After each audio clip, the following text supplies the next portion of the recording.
سلام زخبركمن زخبركن تخاتلتنا كمي تخونو عالم كمزان فلطه احغوسكا ناي محزان احزينكا دما ناي محغواس بحر زلوايا انه ايرتراويان تقادادمتي اب جيرو دي ايطاليا بزنصبارقو زلو زناد عوت انداتحغوسنا عالم قصالي غودلو مخانا نختامنني امسلني نحغوسنا بحزن زريغاتولا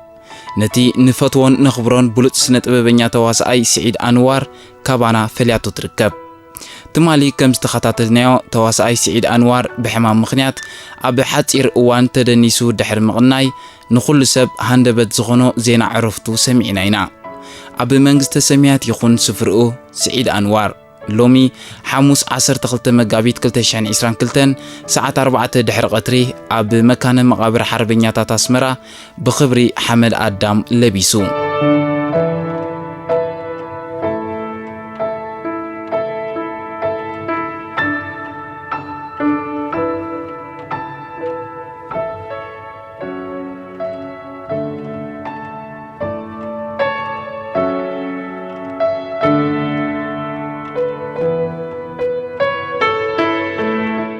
ኣብቲ ንቕጥዕታት ምክልኻል ኮሮና ቫይረስ ብዘማልአ ኣገባብ ዝተኻየደ ስነ ስርዓት ቀብሪ ድማ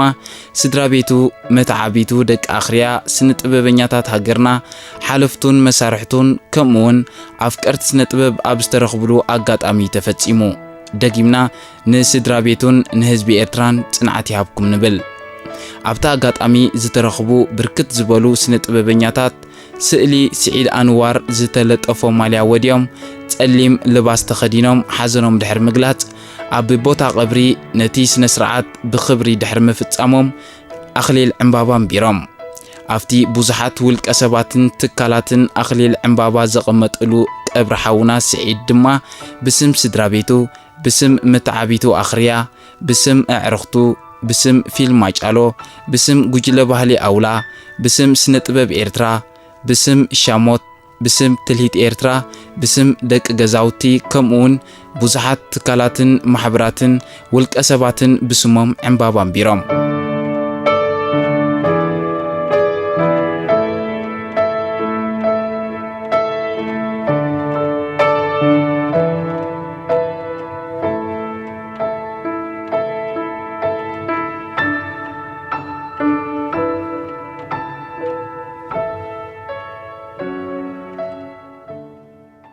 ኣብታ ኣጋጣሚ ብዙሕ ሰብ ብሃንደበት ዜና ዓረፍቲ ስዒድ ኣንዋር እኳ እንተተገረመ ቀረብቱ ከም ዝገለጽዎ ግን ስዒድ ሓሚሙ ከም ዝቐነየም ተዛሪቦም ስዒድ ካብዚ ዓለም ክፍለን ከሎ ፍረ ብርኩ ውላድ ኣይገደፈን የግዳስ ፍረ ስነ ጥበባዊ ስራሕቱ ገዲፉ ምህላው ከም ሰብ ውላድ ብዘይ ምትራፉ እኳ ቁሩብ ዝስማዓካ ኩነታት እንተኾነ ስዒድ ግን ተዘካሪ ስራሕ ዝገደፈ ብሉጽ ተዋሳኣዩ ክብሉ ገሊጾም እዮም ኣብቲ ሰዓት 4 ዝፈለመ ስነ ስርዓት ቀብሪ ድማ ስድራ ቤት ስዒድ ኣንዋር ድማ ነቲ ስርሑን ሓዳሩን ጠንጢኑ ኣብ ቦታ ቀብሪ ተረኺቡ ዝቐረበን ኣብ ጎንኹም ኣለና ዝበሎም ተሳታፍን ብሓፈሻ ህዝቢ ኤርትራን ድማ የቐኒልና ሕሰማይ ትርከቡ ብምባል ምስጋኖኦም ኣቕሪቦም ዜና ዓረፍቲ ስዒድ ኣንዋር ክሳብ ሕጂ መዛረብ ኮይኑ ዘሎ ጉዳይ እኳ እንተኾነ ስዒድ ኣንዋር ወላውን ሽሕ ግዜ ፈቃር እንተኾነ ሞት ግን ፈቃርን ጨካንን ዘይትመርጽ ንኹሉ ሰብ ትብጽሖ ዘይትተርፍ ትዕድልትና ካብ ኮነት ንስዒድ እውን ከምቶም ቅድሚ ሕጂ ዝወሰደቶም ብሉጻት ሰባት እንሆ ወሲዳቶላ እታ ዘይትተርፍ ዕጫ ወዲ ሰብ ረኺባቶ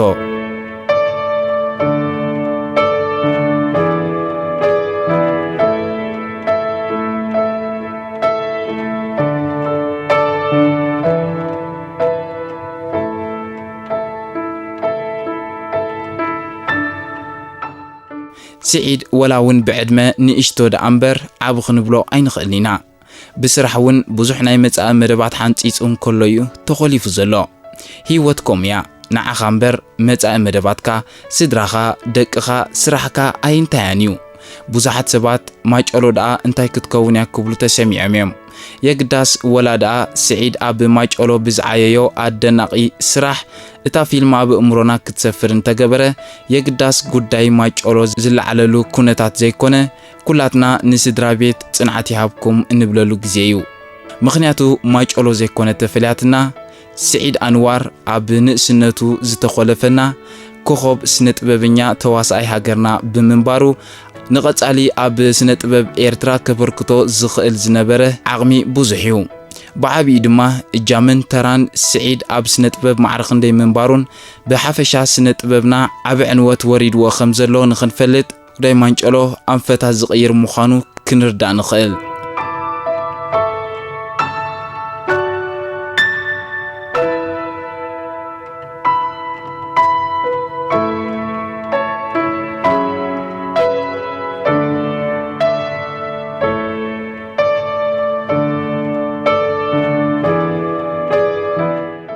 ዓለም ግናይ ምዃና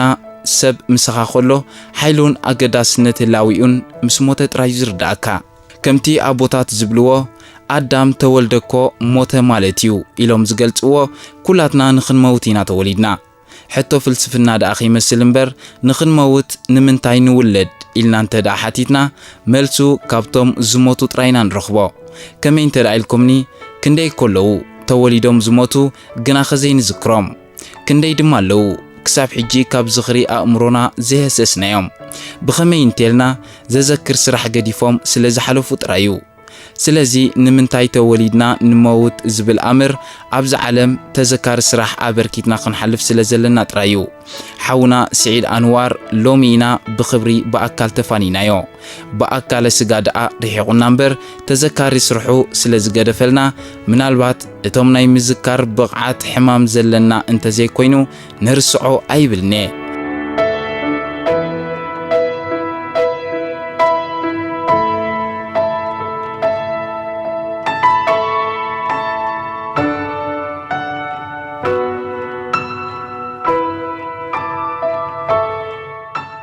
ዜና ዕረፍቲ ሓውና ስዒድ ኣመናዩ ቀልጢፉና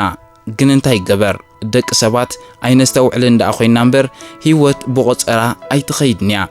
ንገለ ዓመት ሙሉእ ኣሕሚማ ትወስድ ንገለ ድማ ከም ውሕጅ ከየላቦት ትማልኦ ብዙኾነ ኮይኑ ሞራልና ክህሰን ሓዘን ክስማዓና እንኳ ይኽእል እንተኾነ የግዳስ ዕድመ ንእስነቱ ዝኸለፈት ሞት ስዒድ ኣብ መንግስተ ሰማይ ክነብረልና ንስነ ጥበብ ሃገርና ድማ ከም ስዒድ መተካእታት ክፈሪልና ጥራይና ሰናይ ትምኒትና ንገልጽ ስዒድ ወትሩ ኣብ ልብና ኢኻ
Film